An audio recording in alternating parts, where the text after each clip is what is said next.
Now, compare that to the federal government. Okay, with the exception of two really incredible politicians, Barack Obama and Bill Clinton, our federal government has gone and slipped further into red hands. Okay, they've raised or given themselves income tax breaks. The rich have profited tremendously in Washington, D.C. We've supported two different wars, okay, at a cost of $5 billion. Okay, $5 trillion, I should say. Excuse me on that one. $5 trillion that could have been applied to many other important issues, including healthcare for all, including debt-free college for our people, and to a clean energy economy. So when you look at our federal government, where we struggle to get ahead, where we struggle to pass legislation like gun control and dealing with clean energy for the environment, a lot of that's the attitude that we're trying to accommodate. That we're trying to figure out the ways to find space for the wealthiest and the tax breaks and all these kinds of things that just don't work. It's not about reasonable gun control. It's about gun control that works, right? It's not about just being. It's about making sure that this government works for its people. That's what's going to be at stake in this U.S. Senate run. It's about electing people who represent our values in California to make sure that we can move our agenda forward. Right on. Thank you, Steve. No wonder that you served 2 terms and a community college district. What do they know for city council, right? Okay. Pat? They said they wanted me to come back to the community That's there. You're in demand. Thank you so much for letting me talk today. The first question everybody always asks me is, why are you running for the United States Senate? I tell them it's pretty simple for me. We are in an era that is like none we've ever seen. We are at a time in our history that we have never, ever been faced with the things we're faced with now. We look at things in the past, like when George W. Bush or even Ronald Reagan were president, and we think about those fights that we fought. It's nothing compared to what we're facing now. We are facing the very basics of our very fabric of our nation being attacked, and attacked in an enormous way. We are talking about things where people who support and talk about climate change are thrown out as radicals and thrown out of the government. We're talking about a system where right now we are allowing, it's hard for me to talk about it as somebody who's a criminal defense attorney, but we are allowing the police officers in this state, in this country, to basically go into our streets and kill young black men.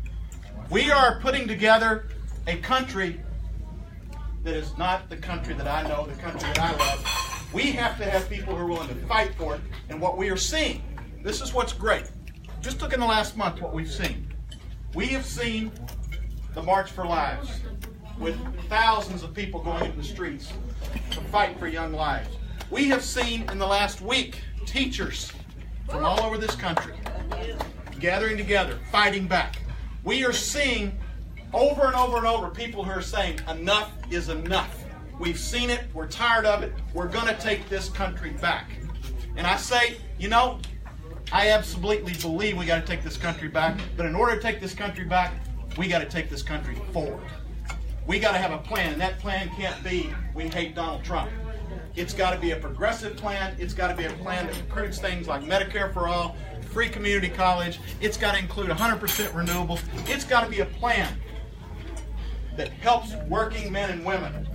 It goes back to the roots of the progressive movement. It goes back to who we are, because we are the party of working men and women. We are the party of small business. We are the party of people that this country was built on. And until we start getting back to that, this country is lost. We have to have fighters. I believe right now we need leadership. I believe we need people who are willing to take on this administration, who are willing to take on and help lead this movement. That's who I've been my entire life. I've been a criminal defense and civil rights attorney. I've taken on groups like Pfizer. I've taken on groups like Bank of America, Wells Fargo. I've taken on the Catholic Church over the abuse of children, and I beat them. I can win. I know how to win. That's why I'm running, because I think we need that leadership. I believe it needs to be progressive leadership. And finally, lastly, a progressive has to be somebody who does not accept corporate donations. You cannot sit there and call yourself progressive and take corporate donations.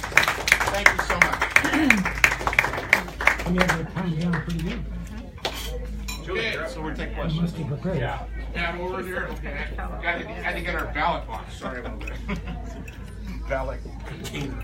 Okay, so what we'll do is I'm going to take 5 names. Okay, let me do this.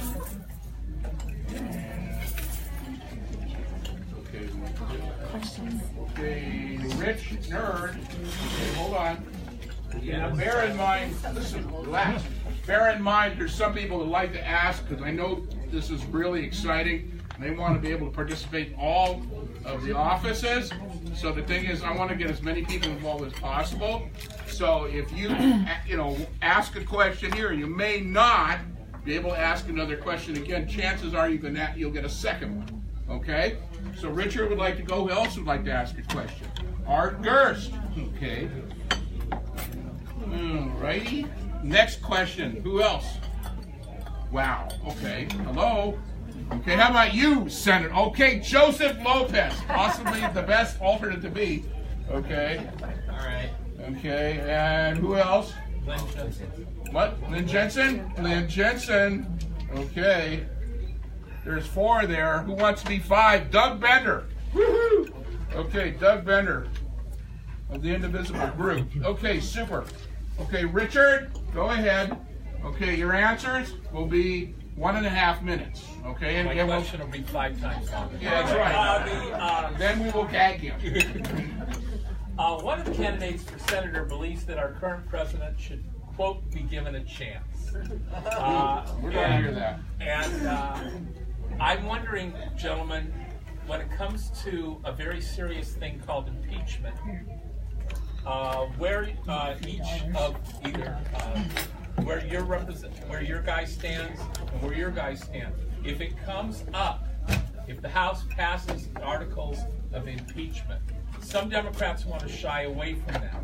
Where do you both stand on that issue? We're going to start with you, Pat, because you were first before, and then we'll go. Okay, go ahead, Pat. You get a minute and a half. Sure. As a criminal defense attorney and civil rights attorney, my job is everyday cross-examining people. I would love the opportunity to sit in the Senate and actually be able to cross-examine and to question some of the Trump officials about what's been going on and what's happened. I would love the opportunity to be able to put them under oath and question. That's what I do for a living.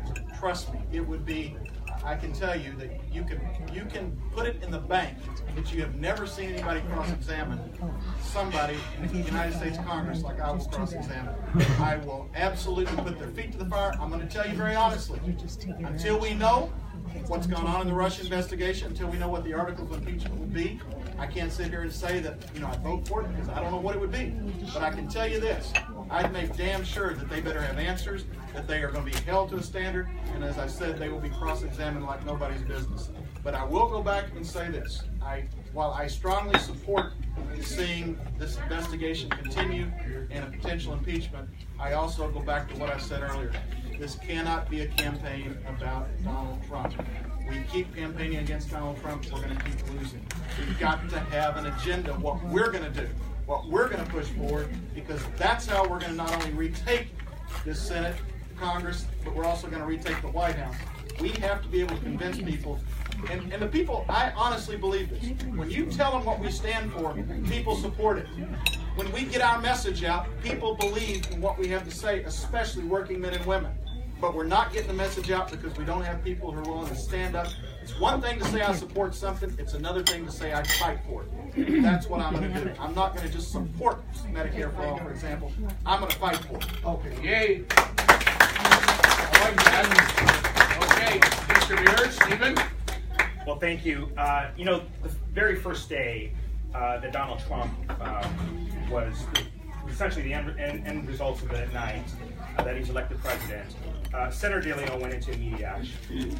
He felt that it was incumbent upon the state of California to protect ourselves. We knew that after watching the campaign where Donald Trump basically won the Republican nomination and started treating his Republican colleagues horribly, how would you even imagine he would treat Democrats? And over the last year, we've seen that come to fruition. There's been no doubt in his head. There's not even an inkling of a thought that this man could be a good president. I saw a stat this morning that said that he's said nearly 2,000 false comments. 2,000. People track them. That's absolutely incredible to think that in our country right now, he hasn't been impeached already. Okay? Now, I'll tell you this. There's a lot of conversation about seniority. And seniority is really important. But you know what? This impeachment is not happening because we don't have seniority. It's not happening because we don't have the majority. Okay? We don't have the majority in Congress. We don't have the majority in the Senate. Okay? It's very important to stand tried and true. It's very important to let people know what our values are. It's very important to stand up and fight and to make sure, yes, absolutely, Senator DeLeon would be full-fledged support of an impeachment proceeding. It should be happening already. And the only way that we're actually going to get this country to move on impeachment proceedings is not because Mueller is going to convince them, although that's important. It's to get them scared as heck that they're going to lose seats. The Republican Party, as soon as you start losing seats and as soon as we take control, that's going to be the impeachment moment, and that's what we believe we can offer in this race. Excellent. Thank you very much. Okay, next question will be from Art Gerst. Art, and then we'll start with you, Stephen. Well, thank you, first of all, for coming and presenting to us. My question has to do with campaign donations. Will either of you or your person, your representative, take donations? And if they are, why? From fossil fuel industry, banking industry, military complex, and the healthcare industry? And secondly, where do you stand on supporting either a constitutional amendment or a legislative workaround the Citizens United decision? Sure, absolutely. Well, first of all of those industries, Senator DeLeon does not take contributions from. He doesn't take contributions from Big Pharma. He doesn't take contributions from the prison industry, the military industry. All these, in that sense, we're much closer to Mr. Harris and several other people. Certainly, Senator Feinstein has a career of taking from them, and that is very clear. At the federal government, though, I'll tell you this: it's very interesting. We have a very different fundraising structure. The super PAC existence and dark money existence comes because of Citizens United. Okay, it's the easier pathway to move this money.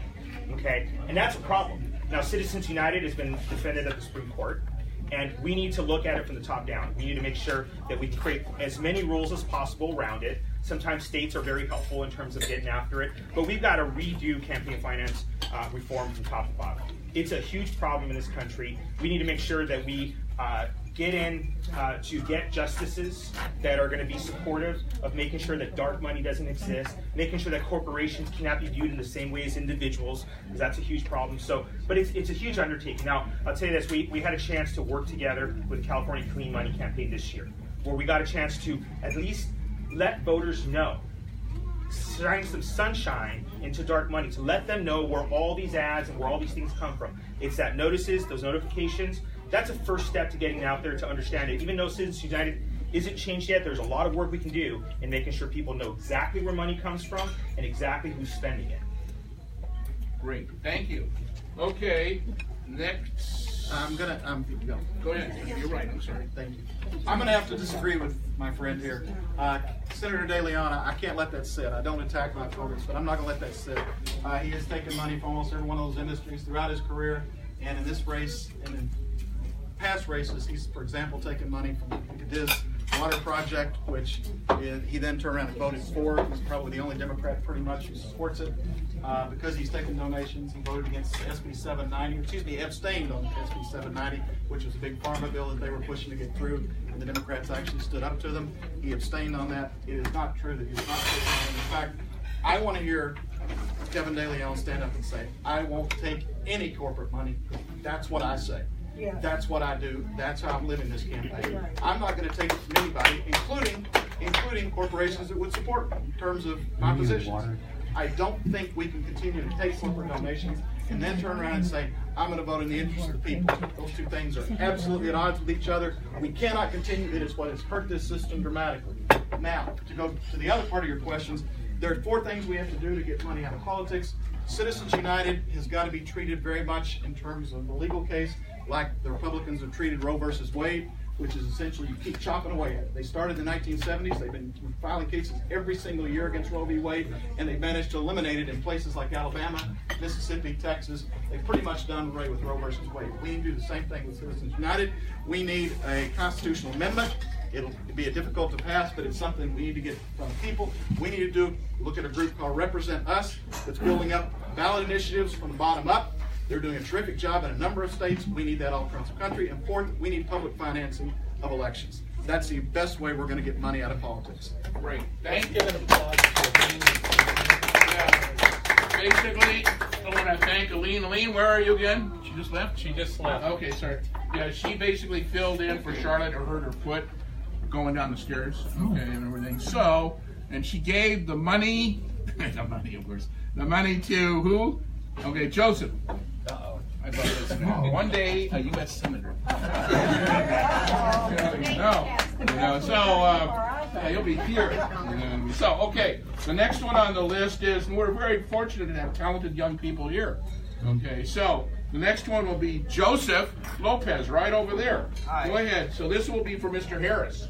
Okay, hi. My name is Joseph Lopez. I'm the state ambassador. Speak up a little bit, Joseph. My name is Joseph Lopez. I'm the state ambassador with West Cal Academy. And this question is the same one I gave to Senator Kamala Harris in Long Beach. And this question is about higher education and career pathways. How do we prepare college students, regardless of their documentation status, for jobs in their field of study? In other words, how do we make education great again? First step, my mother was a school teacher. I will tell you this, school teachers don't do it for the money. I know that's not a big shock to anybody. They do it for the love of their students. They do it because of the love of teaching. First step in terms of improving all education across the board in public schools, I oppose charter schools. In public schools, number one, we have to pay our teachers a reasonable wage. They are getting killed out there in terms of having to work second and third jobs. I know for a fact my mother used to go out after teaching all day. She'd go collect tickets at football games in 10-degree weather, those kind of things, to get a second job. We have to be willing to pay our teachers reasonable rates, and then we have to turn around and fund our public schools, and we need to do that by cutting the Defense Department. Right on. Yeah. Stop. Let us back.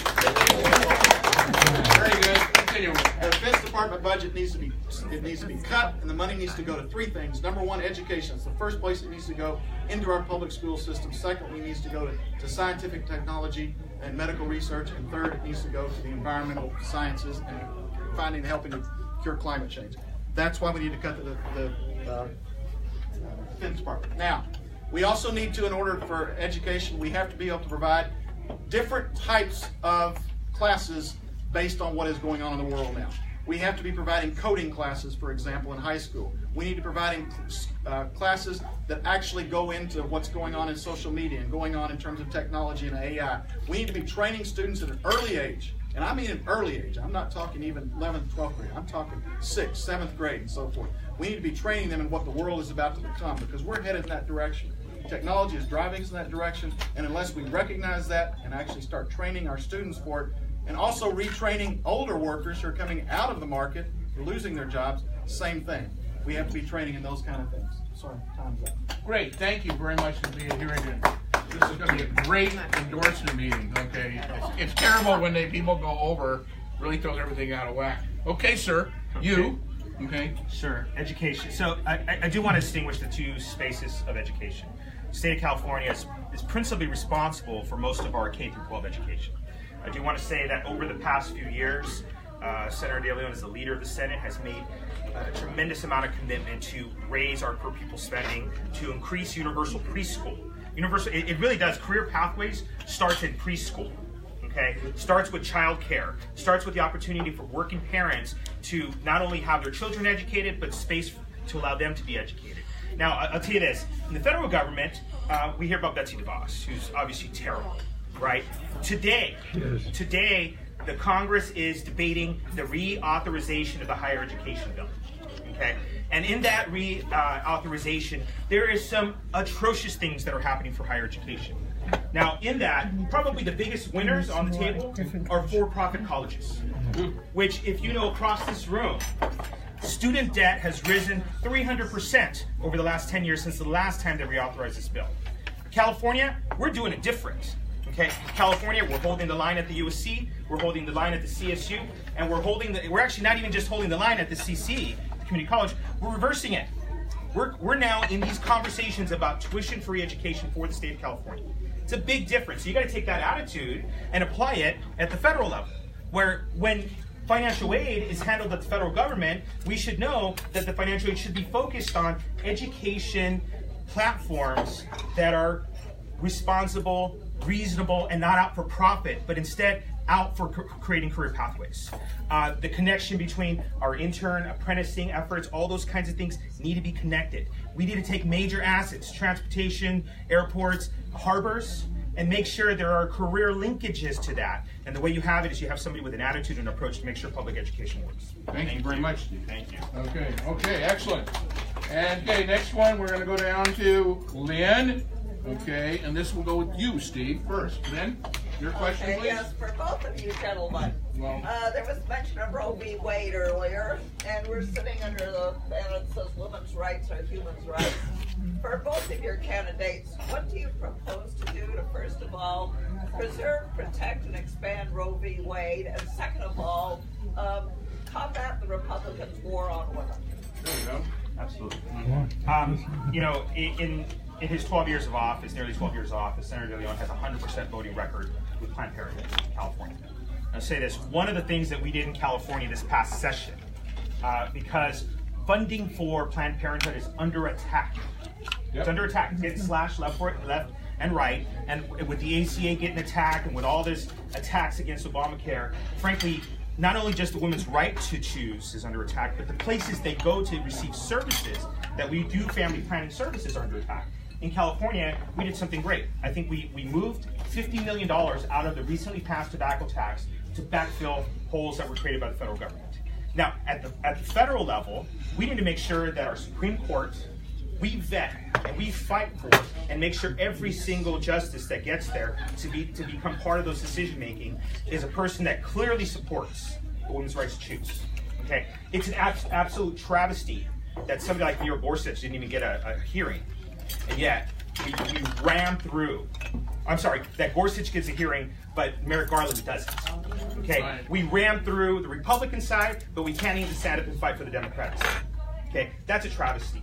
I think state by state, we need to make sure we're supporting organizations like Planned Parenthood that are taking the legal fight state by state, and we need to have persons in office that are not afraid to challenge the status quo, not afraid to call people out when they hold double standards. And frankly, the Supreme Court recently just had a double standard, and I didn't see our federal Democratic leadership demanding the same kind of approach with Garland to Gorsuch. And that's a travesty across this country.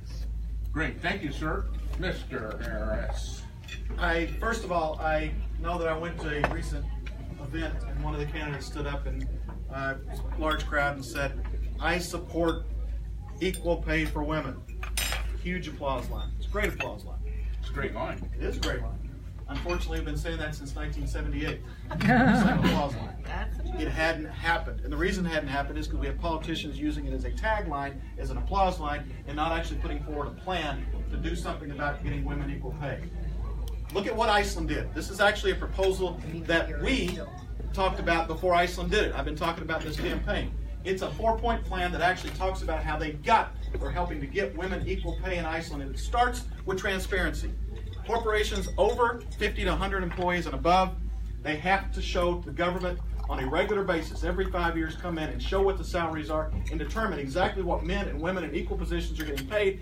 If step 2 is if they aren't getting paid equally, they come back and they give them penalties and give them a next chance. If they don't do it the next time, they come in and actually the government puts them on a list and actually goes in and indicts them civilly.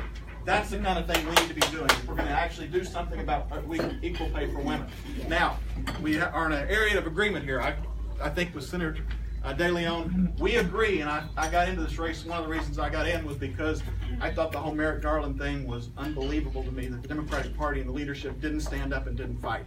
We have got to sit down. When we need exactly what the Republicans did. When Senator Feinstein was head of the Judicial Committee and President Obama was nominating federal court justices, what did the Republicans do? They put down litmus issues, they organized, they fought, and they kept, even in the minority, In the first 2 years, they kept them from getting nominated. We have to do the same thing. We have to stand up and fight. We have to have people who are willing to say, we're not going to let this go forward. If we need to, we're going to shut the government down, which is what we should have done about Merrick Garland. Thank you very much. Okie doke. Okay, Doug Bender, my good friend from Indivisible. Hi. So, Speak up, Doug. Use your outside voice, sir. I don't have a good carrying voice. Both of my other questions have been asked, so I'll try a different one. Florida military policy. Can you tell me some of your what would change if you get into the Senate? Pat? Sure. No, this is for you. Excuse me. I'm sorry. I think you're a Pat. Yeah, You are Pat. Excuse me. That's okay. Okay. Step one, I've already talked about. I think the first thing we need to do is recognize the Defense Department is bloated, way beyond anything. It's. I always get tickled when Republicans talk about wasteful government. The biggest welfare agency in this country is the Defense Department. Right. Defense Department. I tell people, look, we have to go in and we have to recognize that there is enormous waste, not to mention actual policy that's costing us billions and billions of dollars. First step we have to do is we have to audit the Defense Department. Right now, the government is not allowed to do that. Congresswoman Barbara Lee has put together a proposal to do that. It's actually a bipartisan measure. We need to be doing that. We need to be showing what it is they're spending, because their own audit, which got leaked, showed that they had wasted $125 billion over 5 years in administrative costs. That's number one. Number two, I believe the use of the military in this country should be limited to two things. It needs to be limited to a war where we are attacked, and secondly, actually attacked. And secondly, it needs to be in situations of genocide, in countries where we see genocide being committed, and we need to walk in as a human right and as decent human beings. We need to go in and help. I think those are the two instances where the U.S. military ought to have boots on the ground. The other thing the use of the U.S. military ought to be, which it used to be much, much more, is as a humanitarian enterprise, where we go into countries and we actually help them. The military helps them in terms of education, helps them in terms of building, helps them do things in these countries, much as the Marshall Act did after World War II. Make friends across the world by doing good things and using our military to actually get a good reputation versus what we have now, which is with the drone attacks. We see what's happening with ISIS and so forth. So that's what I would support. Great. Thank you. And then you're next, sir. Would you answer for that question, please? Well, it's a really important question you asked today, the same week that the president essentially called for National Guards to be deployed down to the border. So I can't remember the last time Mexico ever attacked us. He's 54. Well, when we attacked them, we attacked them. I think that's different. So, but look, the reality is the way this country views itself. It's viewing itself through a military-industrial complex. It views itself through military terms and military lenses. Look, I say this: the defense budget, clearly, when you see the budget being held up in the federal government last 6 months or so, and all these conversations about government shutdown, never the Defense Department. It's always moving. It's always getting funding. Now, what doesn't get the support it needs are things like the Veterans Administration. Okay, you think about Los Angeles and homelessness. Could we use some help in the Veterans Administration to deal with homelessness for vets here? Yeah, we have a real backwards kind of approach. Now, I will say that, I would imagine Mr. Harris is very similar to Senator De Leon. They're not war hawks. Their first votes are not going to be for the Defense Department. They believe in other things. Senator De Leon in particular, in his work as the leader of California, we've interacted with many different nations, but we've done it on things like climate, which is a universal issue. We've done it at the Paris Accords, where we talk about changing the way we treat our planet to make sure that we don't run into devastation. And frankly, the military issue also has to do with trade. Okay? The fact is, fair trade is where we need to be, because free trade has gotten us into these points of conflict and these points of wars. So we got to start talking about human rights. We have to start talking about the way we deal with our planet, and that needs to be the new American foreign policy, not just tank first, missile first, drone first. That's going to be a huge change of attitude and approach, and I think it's going to happen with the change at the U.S. Senate level. Thank you, Steve. I appreciate that. Okay, we're going to go into our closing statement now. I was going to go to allow a minute and a half, but this is really doing well. So I'm going to expand it to 2 minutes. We're going to start with you, okay, Mr. Harris, okay? So your closing statement, take 2 minutes, okay, and then get a look at the card. Thank you. Thank you. I do appreciate you giving me the opportunity. I find when I get involved in these, and I've got a time limit, I find that I talk very fast, which is very antithetical to my Southern upbringing with the Southern drawl. I start talking fast, and I can maybe even come across as a little angry. I'm actually a sweetheart. I really am. But I will tell you where I'm not a sweetheart is in a courtroom, because I fight for people. That's what I do. I have been fighting for people all my life. I've been fighting people who haven't had a voice. That's what I want to do. That's what this country has got to have. We've got people marching in the streets. We've got teachers, as I said, fighting, going on picket lines. We have people willing. We have Black Lives Matter up in Sacramento now going to city council meetings demanding action. We have people willing to fight. We need leaders who are going to support them. We need leaders who are going to say, I'm going to join that fight and I'm going to help push it. Versus leaders who are going to say, well, what we really need to do is sit down with the Republicans and compromise. What we've got to do. Okay? That's no longer the way it's going to be able to work. We have to have people willing to fight. That's what I'm willing to do, and I'm willing to fight for a progressive agenda, because that's what I believe in. I told you a few minutes ago, and I believe this with all my heart, you cannot call yourself a progressive, a true progressive, and take corporate donations. It is the very essence of the progressive movement. If Bernie Sanders did nothing else, he proved we could actually run a campaign based on $27 donations. We have to once again show that corporate donations cannot control what we're doing. I believe very strongly in that.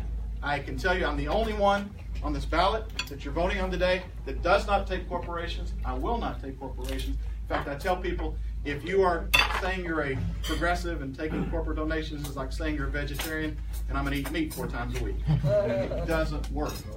I ask for your support. You see my bus out here. This is an eco bus which runs on solar power and ethanol. Yeah, if you guys are sticking around, if you can stick around, you can get a tour. We'll give you tours, though. We're happy to do it. It is cool. I do want your support. I'm asking you for support. I can win this thing. I have been told before. I was told in the case against the Catholic Church there was no way I could win that. I won it. I can win this fight. I can take this, because I'm telling you, if we can put a progressive in the office from California, it's going to send shockwaves across this country. A true progressive. Thank you so much for your time. I appreciate it, and I hope you'll vote. Okay, great. Thank you very much. Steve, you'll use your